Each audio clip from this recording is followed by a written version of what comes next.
Shalom Bapak Ibu Saudara sekalian. Saat ini saya akan membagikan sedikit firman Tuhan dari Yosua 1 ayat 3 dan 9. Dikatakan seperti ini. Setiap tempat yang akan diinjak oleh telapak kakimu kuberikan kepada kamu, seperti yang telah kujanjikan kepada Musa. Dari padang gurun dan gunung Libanon yang sebelah sana itu sampai ke sungai besar, yakni sungai Efrat, seluruh tanah orang Het sampai ke laut besar di sebelah matahari terbenam, semuanya itu akan menjadi daerahmu. Seorang pun tidak akan dapat bertahan menghadapi engkau seumur hidupmu, seperti aku menyertai Musa, demikianlah aku akan menyertai engkau. Aku tidak akan biarkan engkau dan tidak akan meninggalkan engkau. Kuatkan dan teguhkanlah hatimu, sebab engkau yang akan memimpin bangsa ini memiliki negeri yang kujanjikan dengan bersumpah kepada nenek moyang mereka untuk diberikan kepada mereka. Hanya kuatkan dan teguhkanlah hatimu dengan sungguh-sungguh, bertindaklah hati-hati sesuai dengan seluruh hukum yang telah diperintahkan kepadamu oleh hambaku Musa. Janganlah menyimpang ke kanan atau ke kiri, supaya engkau beruntung kemanapun engkau pergi. Janganlah engkau lupa memperkatakan kitab Taurat ini, tetapi renungkanlah itu siang dan malam, supaya engkau bertindak hati-hati sesuai dengan segala yang tertulis dalamnya. Sebab dengan demikian perjalananmu akan berhasil dan engkau akan beruntung. Bukankah telah kuperintahkan kepadamu, kuatkan dan teguhkanlah hatimu, janganlah kecut dan tawar hati, sebab Tuhan Allahmu menyertai engkau kemanapun engkau pergi. Demikianlah ayat firman Tuhan itu. Saya mau bahas temanya adalah kemenangan dalam menghadapi tantangan. Kenapa saya mengangkat tema ini? Karena kita diperhadapkan dengan banyak tantangan saat-saat seperti ini. Tapi yang saya mau bahas di sini adalah bagaimana Yosua ketika diberikan Tuhan tanggung jawab yang besar. Kebetulan waktu itu kan Yosua adalah anak rohani atau anak rohaninya Musa. Kita tahu waktu itu Musa sudah meninggal karena memang Tuhan mengatakan kepada Musa, kamu tidak akan pernah sampai ke tanah Kanaan dan kamu tidak akan menyeberang ke sana. Dan Yosua kemudian dipilih menjadi penerus untuk membawa bangsa Israel ke tanah Kanaan. Kemudian ketika itu Yosua melihat banyak hal gitu yang diperbuat Tuhan kepada orang Israel melalui Musa, maka dia dikasih tanggung jawab yang sangat besar. Nah, bagaimana cara Yosua untuk bisa menang menghadapi hidup? Yang pertama dia harus kita baca ayat 5. Dikatakan di situ ayat 5, seorang pun tidak akan bertahan menghadapi engkau seumur hidupmu. Seperti aku menyertai Musa, demikianlah aku menyertai engkau. Aku tidak akan membiarkan engkau dan tidak akan meninggalkan engkau. Artinya yang pertama, supaya kita bisa menang menghadapi tantangan hidup ini adalah Tuhan harus beserta kita.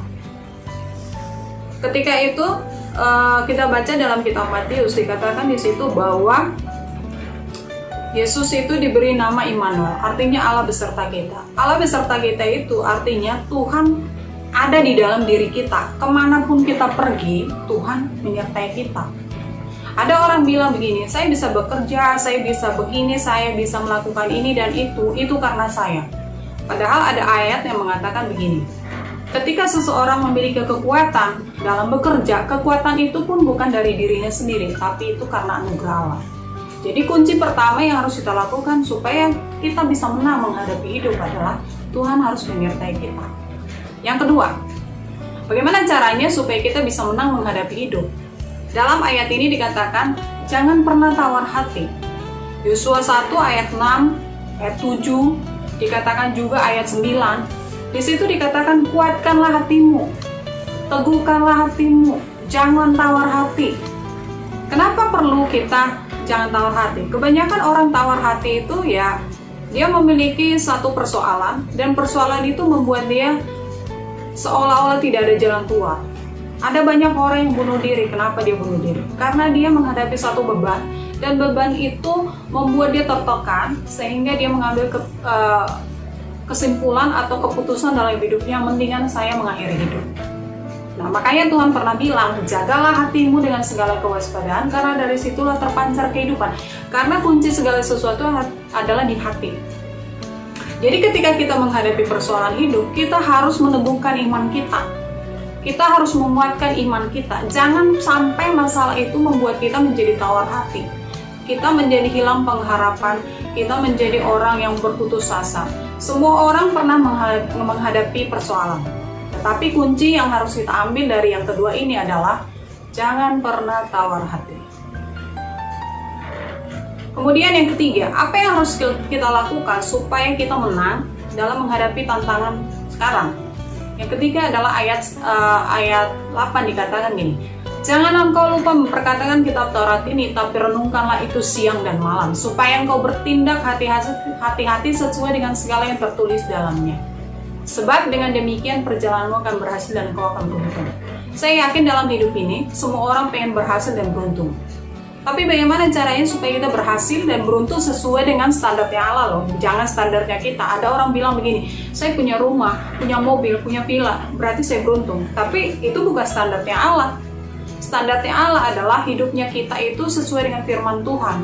Apapun yang kita dapat sesuai dengan firman Tuhan. Jadi yang ketiga adalah supaya kita menang menghadapi tantangan hidup adalah bertindak sesuai dengan firman. Jadi firman itu dikatakan Mazmur.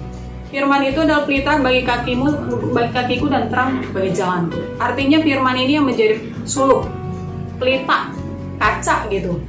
Atau firman itu yang disebut menjadi rel kita untuk berjalan. Apakah kita sesuai dengan firman Tuhan? Jadi dari ayat ini supaya kemanapun kita berjalan atau dalam kondisi apapun supaya kita bisa menang menghadapi hidup. Ada 3 hal yang harus kita lakukan. Yang pertama tadi, kita jangan pernah melupakan Tuhan, karena Tuhan harus menyertai kita dalam setiap kondisi kita. Yang kedua, jangan pernah tawar hati ketika kita menghadapi persoalan. Jangan pernah kecut hati dan hilang pengharapan.